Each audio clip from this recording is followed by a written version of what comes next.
We're just trying this machine we built for oilseed rape. We've got our new chap Tom, who started with us only 3 weeks ago, getting used to it. We're drilling oilseed rape tomorrow for a neighbour, so we're just giving it a go and just getting Tom used to the tractor and used to the machine on the back.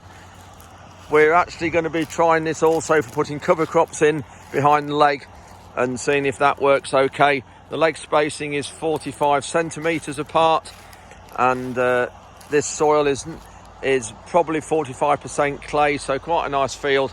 And this machine, you can just see it's not disturbing the surface much at all. It leaves it very flat and level, but does loosen any underneath if we need it. So we'll see how we get on, but Tom's taking on the job well and getting used to it, and got a good team here now.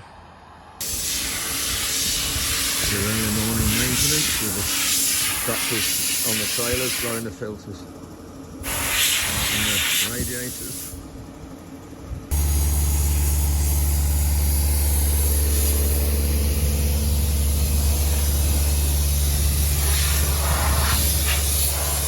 Now blowing all the combine down before we start, just to make sure we get all the chaff off it. These combines run really hot when they're running 15 hours a day. You only need a spark or a bearing to fail, and this is how fires start. So it's good every now and again, just every morning rather, we do it and blow it out. Start of the day. Part of the daily maintenance. Just got a fuel delivery arrived at the farm at the moment. This wagon here has got 21,000 litres in it, and that will last us in the region of probably a couple of weeks. When you've got the Quadtrac there that holds 1,800 litres, that will last about 2 days, is incredible. But here we're filling the bowser up at the minute, and then we take this out to the combine and out to the fields. We've just put 2,800 in here, so that's enough now. We'll take that out in the field.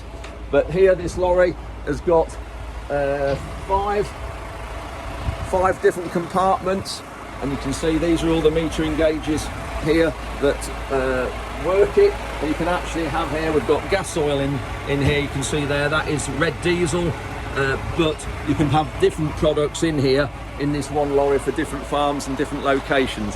But at the minute there you can see there's gas oil in every one of these, and here's the computer. And then that now is going to be pumped into our big tank. So the rest of this lorry is going into this big tank, and then this is what we fill the tractors from and we fill the bowser from. That's over 20,000. I've got that much left.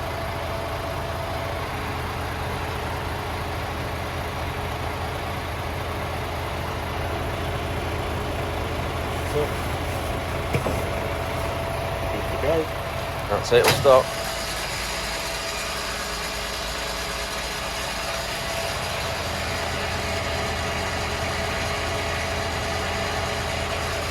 So that's now filling, there we go, that's now filling this bulk tank of ours here. This tank holds 24,000 litres, and that's filling it through that, up there, into the tank. Got a few GPS issues this afternoon. We've got our local case dealer, Farmstar, here, look at it. And James is on the tractor, just putting one up there. And this is the receiver unit that goes on top of the tractor and picks up the signal. And believe it or not, one of these, it's about 12 inches square. One of these receivers is around about £6,000. And this is just why GPS equipment is so sought after by the and it gets in the wrong hands and a lot of thefts. But £6,000, so I just hope it's not this that's gone wrong. Nicely logoed up van, if it's wrapped. Just moving the combine on the road and changing fields before dark. Just managed to do it. So the GPS issues we had this week were finally resolved when I put out a post on Twitter asking if anybody had one of these domes that we could borrow while ours has been away repaired. And Adam Driver from Suffolk very kindly said he'd got one to spare, so Tom went down to Suffolk this last week and picked it up and brought it back.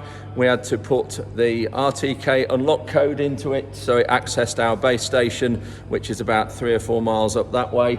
And then I had to get the dealer Farmstar back to program it and put the latest software in. So the software in this receiver here matches the software in the cab in the screen.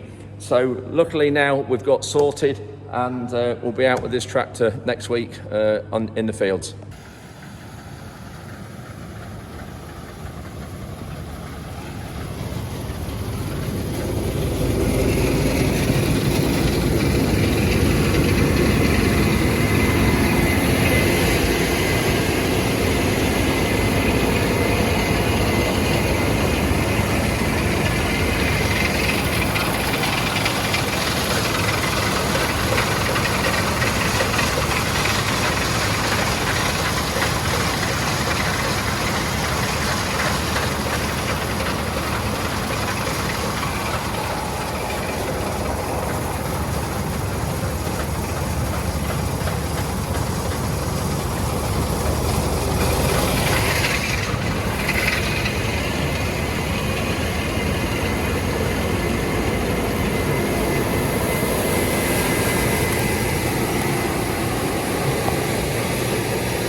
On that drop down in the top right, if you click on that and then click back to maps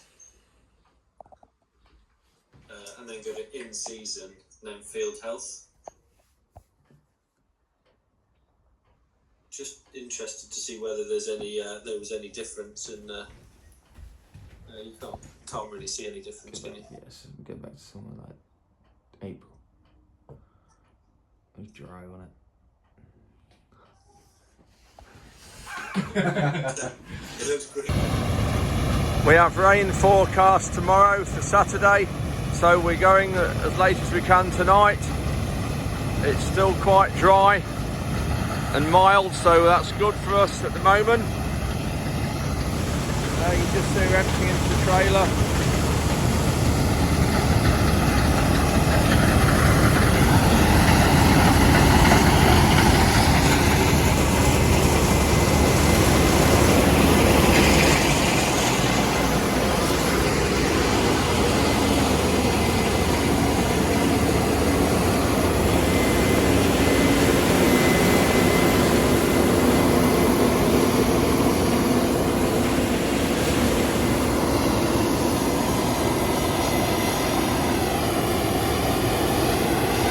There's still a good lot of dust at the moment, so that shows the dew isn't coming down yet, and it's about 9:15 at night, so that's good.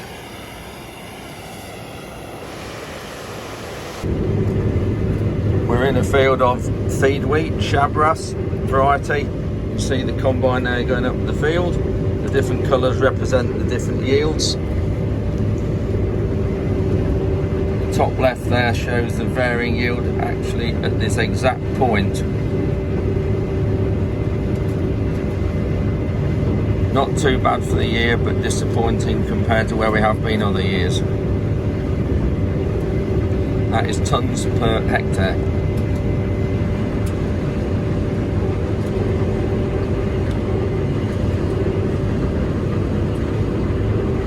And this is the Bayer FieldView system that we're using, been using it for 3 years.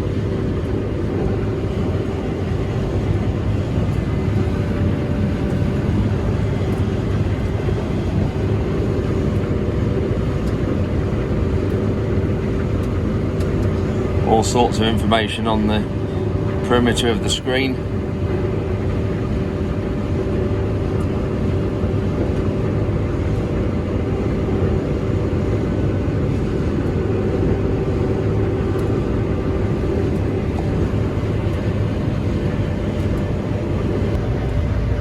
Interesting, we're combining a tram line at the moment, and on the Bayer FieldView app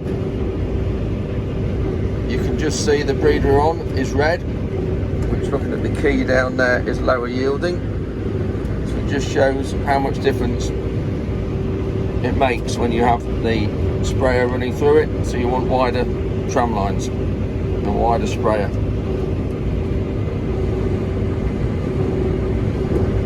The rain has come that was forecast, so we've taken the header off the combine, which is there, and we're taking it back to the yard now. Just a bit of maintenance today.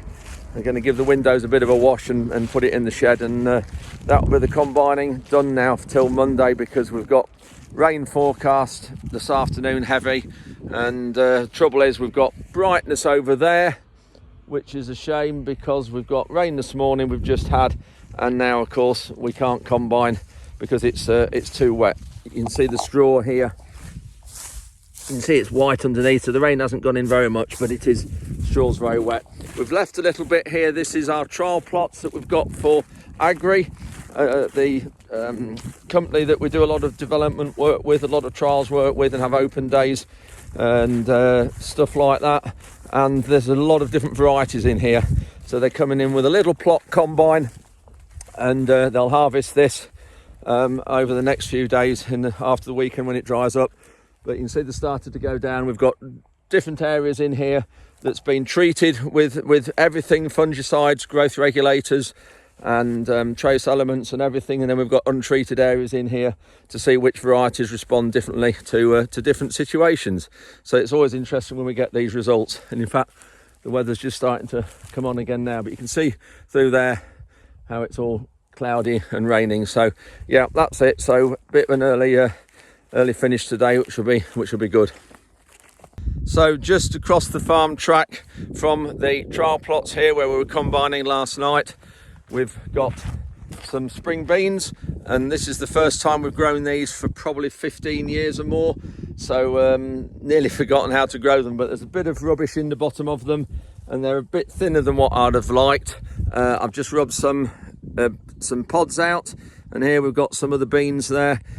So they're getting quite fit if it wasn't for this weather. But they're for seed for other farmers to plant next year. But this field's 48 acres. But we'll see how they yield. But I've not got big hopes for these at the minute. But the good thing is we'll be able to direct drill the wheat afterwards. We'll get a very good wheat crop next year, hopefully. So there'll be minimal establishment costs with this crop for the wheat next year.